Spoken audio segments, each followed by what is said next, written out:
We painted a mural that shows a British soldier breaking down a door with a sledgehammer, you know. That happened to just about every house in the Bogside. Usually about two, three, maybe five times throughout the course of the Troubles. But if a home had a name for being a Republican home, like my aunt's home, um, believe it or not, they were rated 38 times. Yeah. And our houses rated more than that. But basically, it broke down your front door 2 or 3 o'clock in the morning, gathered everybody out of their beds, ripped up floorboards, break down your fireplace, and no compensation or anything like that. And then they wait until you actually get it all back together again, and then they come back and do it again.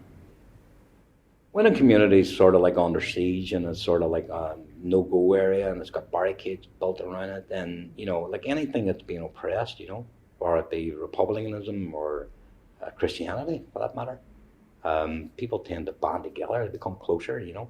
So when anybody was shot around here or, you know, caught up in a bomb explosion or murdered by the British state or whatever, most of everybody knew them, if not related to them in some way, you know. So even going into the city centre, you were stopped, you were searched, you were questioned, coming through checkpoints in a car, you've been dragged out of the car, your hair would have been searched, your body would have been searched. Sometimes they would have arrested you if you were smart, you know.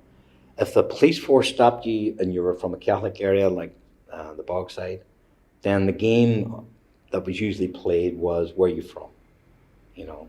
And if you said London, Derry, then you were fine. If you said Derry, then you weren't fine, you know. But then, you know, I was home. You know, and a bomb would go off and half the street would disappear, you know, and within 2 or 3 hours, you know, the cleansing department would have been out and road services would have been out and the place would have been cleaned up and the sticky tape would have been taken down by the police and local people would be back to shopping, pushing their prams and come back into the stores. That's the way it was.